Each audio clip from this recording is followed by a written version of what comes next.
Guys, baka sakali lang ha. Oh, daming nakahilira oh. Baka may ano doon sa dulo.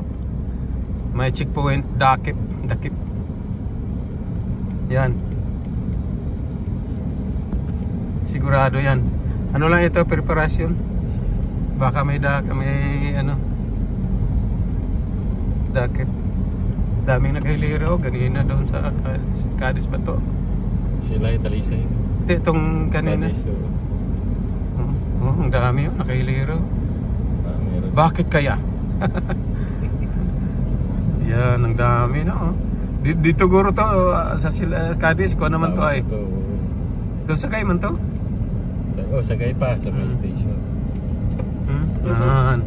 Tingnan mo, ina, sigurado wala na.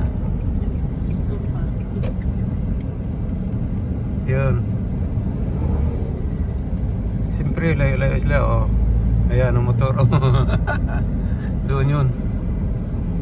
Ati ara nandyan eh. Ara gini siya. May LTO? Meron. LTO. Wala man ta problema. Wala.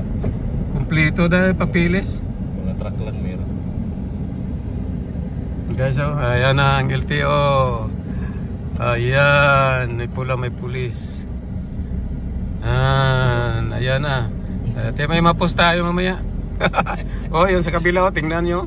Klarong-klarong ano eh, nakahilira eh. Pinapabiyaan lang ng mga LTO din. Hindi mo lang sila kakanto to, no? Hindi yun ang kuhan, ang problema. May loophole ang law nila nga ginhimo. Tani mayroon isa namang katem namang sita dito. Yan. Multahan o tikitan, ganun. Illegal parking. Tingnan nung haba-haba oh. Klarong-klaro eh. Puro truck. Oo. Ayun. Makita nyo na ngayon. Tumatakbo ka sa kalsada ng Pilipinas. Ikaw kompleto sa papilis sila oh. Wala na registration. Baka expire na rin ang insurance, driving license. Oh, yan.